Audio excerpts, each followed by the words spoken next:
Hi there. This is Laquita Thompson, the owner of Extreme Heat Sports Management. And this week on the I Am podcast, we're doing something different.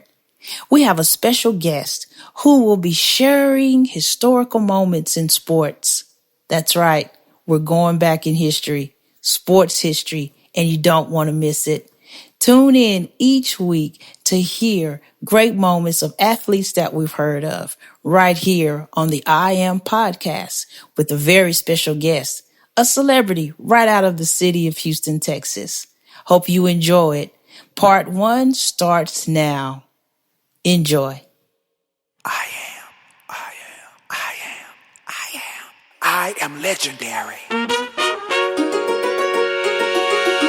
Ladies and gentlemen, boys and girls, and people all over the globe, thanks for tuning in to today's special edition of the I Am podcast. Today's guest is nothing less than a legend.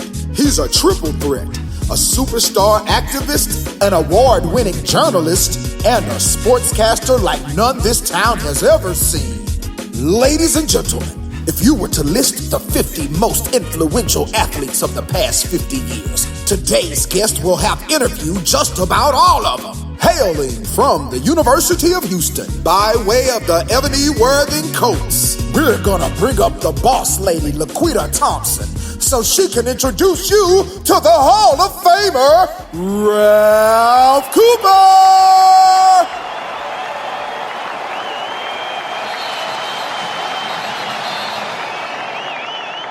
It's Laquita Thompson, the founder of the I Am podcast. And I am so excited to have a special guest with me here today, a legend in the city of Houston. He's one of the hardest working men in media. He's a media legend and has kept the Houston residents informed in sports and news for about 50 years. He has interviewed countless important sports figures. He's a graduate. Now, I can't leave this out. He is a graduate of Worthing High School, and he was inducted into the Texas Radio Hall of Fame, also honored with the Lifetime Achievement Award from the Houston Association of Black Journalists. He has truly made an impact on his community and this industry. Please, I Am community, please help me welcome none other than Mr. Ralph Cooper to the show. Hi, Mr. Ralph Cooper. How are you doing today? All right, and you can call me Ralph from this point on. After that great introduction that I couldn't pay you for. If I had a stimulus check here this morning, I would just give you all of it, or most of it, or some of it. But anyway, thanks, okay? Thank you so much. And I know that we were trying to do this earlier, but COVID came upon us and delayed this opportunity, but I'm so excited to have you join me today and share some great history with us today. I know some of the millennials and some of the younger kids here may not know your background or who you are or how you got started. So I would like to first just tell me, how did you get started in this industry with news and media and sport? Well, I was inspired by two things. One was when I went to, youngsters may not know this, Muhammad Ali, or Cassius Clay. Muhammad Ali's draft case was in Houston because he moved to Houston from Louisville. He purchased a home here in the about 1965, 66. So his draft status in regards to Vietnam, etc., they were drafting people then. His draft status changed and he had a Houston address. And as a result, he went to federal court fighting the government in regards to going to the service. And his case was here in federal court in Houston. I would go to the federal court, and I noticed that I saw few, if any, black reporters. And that kind of inspired me. That stuck in the back of my mind. Although at that time I had two jobs. I was going to school. I was going to the what is now the University of Houston downtown. I had two jobs at the National Biscuit Company. I worked 11 to 7, and I had another 11 to 7 at night, and I had another job where I did reading meters from 7 in the morning to whenever. But to make a long story short, The other thing that was around 1966, 67. The other thing that influenced me was going to Dr. King's funeral, Martin Luther King's funeral. When I went to Dr. Martin Luther King's funeral, I thought I was doing a lot here in Houston. So I get to Atlanta, and we are my uncle and I, our uncle, Benny Wilson, the Reverend, we drove over to Atlanta. I was 19 or 18, 19. My mother didn't want me to go because I had never been through Mississippi, Alabama, and those type places, Louisiana, Georgia. I'd never been east and in a car. And during that time, I had to fight with my mother to get her okay to go. Later on, she really appreciated me going. But anyway, so we're in the funeral procession. My uncle and I, we had no clue. We get there just in time to get into the march. And then I meet some young people like myself who were students at Spelman and Morris Brown College. And they asked me, as we marched, see, most people, they just see all those people out there marching. They don't know that there were conversations going on with those 100,000 plus people out there. So they asked me, what was I doing in Houston? So proudly, I said what I was doing. So one of them, 4 sisters, and one said, "You're not doing nothing. You know what you're doing. You just worry about yourself and your family. You need to do more." And it's kind of stuck in my mind. And then they asked the other thing that they asked. They said, "You seem to be pretty smart. What did you make? What kind of college entrance test do you have?" I never told this kind of story. So I said I had 1,100 to 1,200. They said, "You could go to Morehouse." They said, "My father works in Morehouse, and we can get you into Morehouse. You have to work just like you're doing. You may have to pick up some trash or something." So my mind wasn't on going to the Morehouse. My mind wasn't on leaving Houston. My mind was on how could I take what they had parlayed to me in regards to what I was doing, in regards to community. How could I take that and turn it into a positive for where I lived instead of moving to Atlanta and maybe going to Morehouse, which this Ralph Cooper never would have happened. So anyway, that's how I got started. Those 2 things inspired me. The other one was when I got back here, I was reading the Forward Times newspaper, and they had an ad where they were looking for reporters. And so I called and I got an appointment, and I go in and I met 3 icons here in Houston. Julius Carter, who's the publisher, founder of the Forward Times, Barry Shields, who's the managing editor, and Sonny Wells, who's the associate managing editor. And they hired me right on the spot. I had never really written before, but what they gave me was a chance to start from the bottom. I would go to the courts, and I would cover the jails and the court cases. I could write whatever I wanted to write. They would edit it. Whatever I saw that I wanted to write, I could write. I told them I had wanted to do sports, and they told me I couldn't do sports. For 6 or 7 months, I couldn't do any kind of sports. They had me doing this court stuff, where I was in the rape cases. I did all kinds. I took it to another level. Anybody who was around at that time knew what happened. I got a press pass. I took it to another level by going to those courts, met the district attorney and all these different lawyers. And basically, that's how Ralph Cooper got started. And he parlayed that in the sports later on. Wow. I hope I wasn't too long. Wow. That is some amazing history and people that inspired you along the way. And then how difficult was it once you got your foot into the door? How difficult was it, or what obstacles did you come across as you was breaking into broadcasting, radio broadcasting? Well, see, as a result of the newspaper, it was the newspaper thing that helped me get into the broadcasting. The newspaper thing, because they finally gave me a chance to cover sports. Okay, I had the junior high schools, which are middle schools now, and the Astros. Nobody wanted to cover the Astros at the Forward Times newspaper. So I got those 2.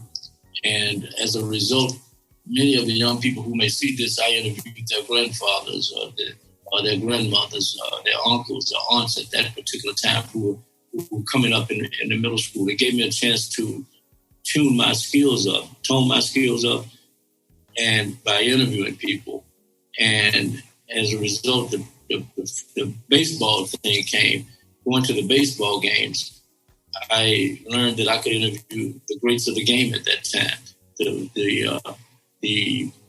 All of the greats of the games of that time, I interviewed. Willie Mays, I interviewed Roberto Clemente, anybody you could name, I interviewed. I interviewed Satchel Paige, I interviewed even the white guys, Mickey Mantle, Dizzy Dean, any of these people that came through that Astrodome, I interviewed them at that particular time.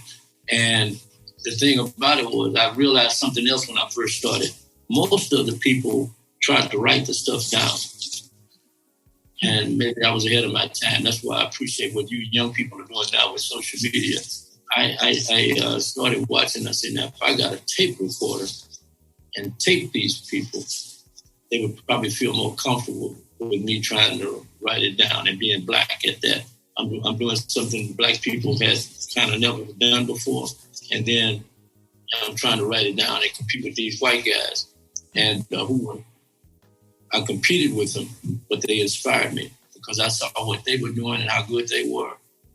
And it took me to another level. Now, the blacks, I was inspired by blacks across the country because you had black guys in other places who were much older than me. You had Sam Skinner in San Francisco, who had been around for 20-some-odd years. You had Howie Evans, who worked with the New York Amsterdam newspaper and radio up in New York City. You had Brad Pye, who just passed at 90-something, 80 or 90 years old. He was in Los Angeles, and he worked with the newspaper and the radio in Los Angeles. Then you had a guy, Chico Renfro, who worked over in Atlanta, who did the same thing. They were all older than me. They inspired me by watching them when they came around and how much respect they got, not just in their own community, but in other communities also. So to make it a long story short, because of my work in the newspaper, I want to give the Forward Times credit. I want to give credit to the Houston Post newspaper. At that time, I was a stringer with them covering the high school games. Because of the work I did there, the black people who were in radio noticed me. And that's how I got started. Skipper Lee Frazier with KCOH and Perry King with KCOH. And also Rick Roberts with KYOK, who gave me my first paying job. Wow. He was also from Worthing High School. I know we always got to make sure we mention Worthing High School. But, right. It's funny that you mentioned transitioning from having to write things down to recording, because I wanted to know how was the transition as technology changes? Like how has it helped you, or has it hindered you, or has it been intimidating for you, or how has it worked for you along this path in these years? Okay, I noticed one thing about the newspaper. Now, many of the people that I interviewed back in those times, in the 70s and the 80s, believe it or not, they still have the articles. They have those articles. They cherish them like they are part of a Hall of Fame or something. And you see your byline. Thank goodness I had my byline up there with my name on. But okay, I realized as I started, I realized something real quick once I started doing the sports thing, that although they kept those articles and they read those articles, and although when I started on radio, I had only 5 minutes twice a day, once in the morning, once in the afternoon, thanks to KYOK and Rick Roberts, who was the program director I had. And to be on the same radio station, they had Howard Cosell. They had Howard Cosell also early in the morning. And they had Jimmy Wynn with the Astros, or either Charlie Frazier with the Oilers, Houston Oilers at that time. They had them on also. And to be in that kind of mix meant now, how am I going to compete with these kind of individuals? Because they had, they were pros. And here I was just starting, who didn't really have any name, didn't have a name. So I had to get my name out there. So I would drag my name. I've noticed I picked that up from Marvin Zindler, who was at Channel 13. He would always drag his name out. So I said, now, if I drag my name out, they'll know who I am. So I started dragging my name. And sure enough, it caught on. Some of those youngsters who were youngsters then, they started doing the same thing. But to make it even easier for you to understand, I also picked up right quick that only on the radio for really 3 minutes a day, because they had sponsors, 3 minutes, 2 times a day.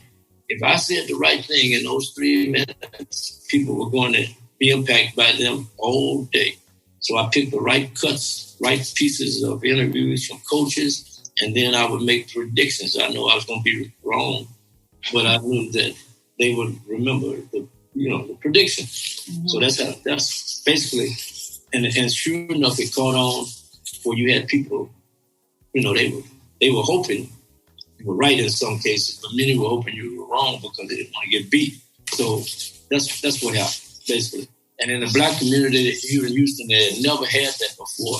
And then see what most people don't know. The white people were listening. The other people in the other neighborhoods were listening because they wanted to interview these individuals, in many cases the white reporters, but they were afraid to go up to them. They were afraid to go ask Willie Mays hadn't interviewed anybody in years.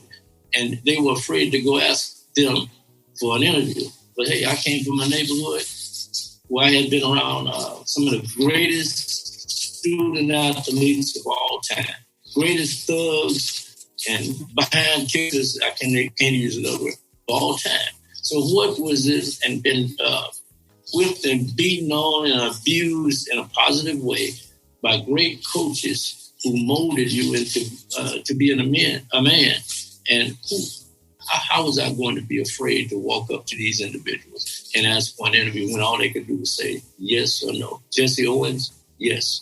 Jesse Owens early in the morning. He loved to be interviewed at 6 o'clock in the morning. So what I would do, I said, well, I don't want to be late. I'll get there an hour later. I'll just go there whenever I wake up, I'm going to go to this radio station and be waiting for Jesse Owens. And the great Jesse Owens would be in his station. He was promoting Steers or whatever. And he would come to town. And it got to the point where for about 5 or 6, 7 years while we did those interviews every year, he would be looking for me. But I was startled to learn that he was just a man. He smoked and he had coffee. I didn't drink coffee. That was just amazing to me. How could this guy run like this and smoke? And then I found he had been smoking for years. He didn't just start smoking or drinking coffee. So those type of things. Wow. Yeah. That is something. And you just transitioned right into where I was going next, because I know you have interviewed celebrities, super athletes. So I want you to give me, and you can give me your top 1 or your top 3 highlighted moments with some of those, important people that you had an opportunity to work with. Like you're talking about Jesse Owens. Like, what are some key moments during that time that we don't know about that you have the inside history regarding? Thanks for tuning in to this special edition of the I Am Podcast, brought to you by Extreme Heat Sports and Fat Bars Records and Multimedia. We'll be back again next week with more of this must-hear interview. Until then, be well.